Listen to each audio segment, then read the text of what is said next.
বাংলাদেশের জনগণ স্বস্তিতেই কাটিয়েছে এবছরের ঈদ।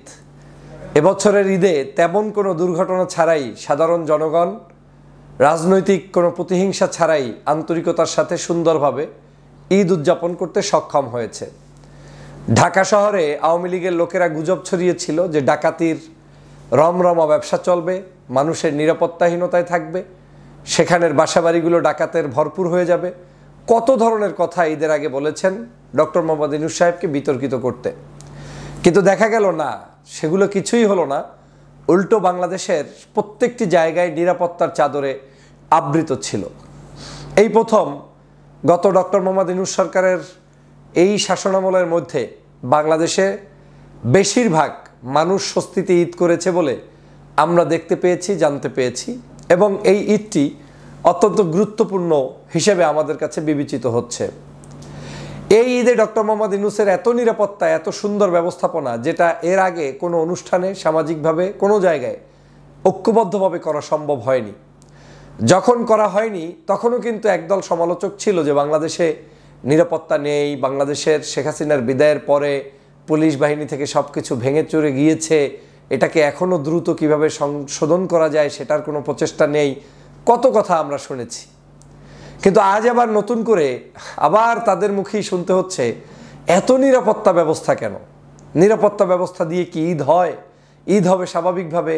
এখানে মানুষের ঘরবাড়ি পাহারা দেওয়ার জন্য পুলিশ কেন? প্রশাসনের লোকেরা কেন? মোড়ে মোড়ে টহল কেন?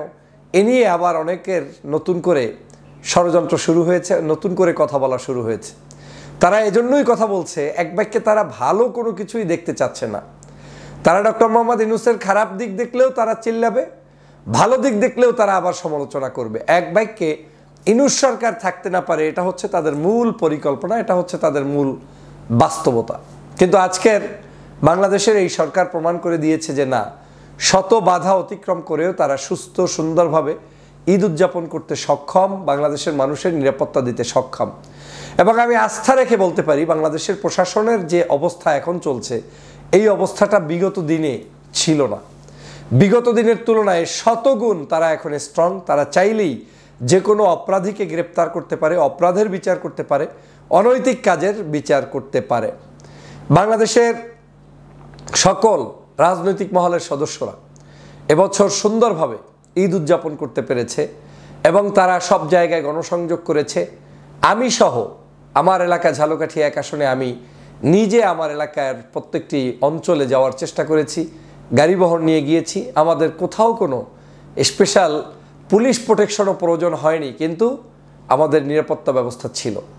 বাংলাদেশের সমগ্র জায়গায় আমি কম বেশি দেখেছি যারাই এই কার্যক্রম করছে, এক দল আর এক দল একই ঈদগাহে নামাজ পড়ছে, একসাথে চলাফেরা করছে, এক ঐক্যের মিলন মেলা। আমরা রাজনীতিতে ভিন্ন চরিত্রের, ভিন্ন আদর্শের থাকবো, ভিন্ন মত প্রকাশ করব, কিন্তু আমরা কিন্তু একে অপরের পাশে থাকবো এবং দাঁড়াবো। আজকের ঝালকাঠি সহ বিভিন্ন অঞ্চলে যেভাবে আমি দেখছি, এরকম বাংলাদেশের অন্য মানুষরাও কিন্তু দেখছে যে সুন্দরভাবে ঈদ উদযাপন হচ্ছে। আমি সে কারণে এই সরকারকে ধন্যবাদ জানাই, সরকারের সকল প্রচেষ্টাকে আমি স্বাগতম জানাই। কিন্তু আমাদের এই প্রচেষ্টা ধরে রাখতে হবে। ডক্টর মোহাম্মদ ইউনূস সাহেবের এই সুন্দর ব্যবস্থাপনার উপর ভিত্তি করেই অতি উৎসাহী হয়ে আমাদের চললে চলবে না। আমাদেরকে সতর্কতার সাথে থাকতে হবে, সতর্ক অবস্থান গ্রহণ করতে হবে, এবং যারা এই ধরনের সন্ত্রাস, চাঁদাবাজ, দুর্নীতির সাথে সম্পৃক্ত, তাদের ব্যাপারে আমাদের মুখোশ উন্মোচন করতে হবে। আজকে যারা এই এত নিরাপত্তার পরেও বলছে এত নিরাপত্তা কেন, তাদেরকে তদন্ত করতে হবে, কারণ তারা চায় না এই বাংলাদেশের স্বস্তিতে থাকুক মানুষ। আমার দেশটাই এমন, আমার দেশের মানুষদেরকে নিরাপদে রাখতে হলে আমাদেরকে, আমাদের সবাইকে প্রচেষ্টা অব্যাহত রাখতে হবে। আমাদেরকে এরকমই পুলিশ, র্যাব, সেনাবাহিনী, সকল বাহিনীকে নির্লসভাবে কাজ করতে হবে, কারণ অনেক বড় একটি জনসংখ্যার দেশের মানুষ আমরা। এবং এই জায়গায় এত মানুষের বিচরণের মধ্যে ভিন্ন মত, ভিন্ন পথ, ভিন্ন আদর্শ। আমাদের এই দেশেই একদিনে ঈদ হয়, আজকে হয় একবার, কালকে হয় আর একবার। আমাদের বহু ধরনের মানসিকতার মানুষ আমরা আছি। অতএব আমাদের মধ্যে নিরাপত্তা, আমাদের মধ্যে শান্তি নিশ্চিত করার জন্য এই নিরাপত্তা বাহিনীগুলো যেভাবে ভূমিকা পালন করছে, এটা আরও বেশি দরকার।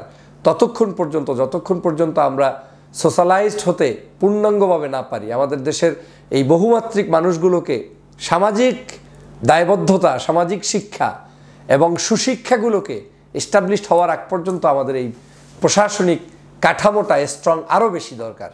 এবং আপনারা দেখেন এই ঈদে প্রশাসনিক কাঠামো স্ট্রং ছিল বিধায় আপনার মাত্র কয়েক মাস আগের গঠিত এই সরকার এই ঈদটাকে এত সুন্দরভাবে সাজাতে পেরেছে। এই ঈদের আগে কয়েক মাস গিয়েছে, কিন্তু অনেক মাস নিয়ে বাংলাদেশের মানুষের বিভিন্ন মত রয়েছে, পথ রয়েছে। তারা কিন্তু সে সকল বিষয়ে মানুষকে কথা বলছে, জানাচ্ছে যে এই সরকার ব্যর্থ হচ্ছে। কিন্তু তখন যখন ব্যর্থ হচ্ছে তখন কিন্তু ব্যর্থতার কারণটা আপনার নিশ্চয়ই জানা আছে যে তাদের ব্যর্থতার কারণ কি? আইন, প্রশাসন, পুলিশ দুর্বল, তাই তো। তো এখন পুলিশ স্ট্রং হয়েছে, এখন প্রশাসন স্ট্রং হয়েছে, এখন আবার দুর্বলতা কেন? এর অর্থই হচ্ছে ওরা চায় না বাংলাদেশটাকে স্বাধীন রাখতে, সুন্দর রাখতে। ওরা চায় যা ইচ্ছা তাই করতে। না, বাংলাদেশে যা ইচ্ছা তাই এটা আওয়ামী লীগের মতো করতে দেয়া যাবে না, হতে দেয়া যাবে না, এবং এজন্য বাংলাদেশ স্বাধীন হয়নি। আমি এই ঈদের অনেকগুলো গুরুত্বপূর্ণ দিক আপনাদেরকে তুলে ধরার চেষ্টা করেছি যে ঈদে আমরা কেন শান্তিতে ছিলাম। আজকের আলোচনায় আমার এটাই মূল প্রাধান্য এবং ফোকাস পয়েন্ট, সেটা হচ্ছে প্রশাসনিক দক্ষতা আমাদেরকে বাড়াতে হবে, ইউনিটি বাড়াতে হবে এবং তাদেরকে কাজের স্পেস করে দিতে হবে।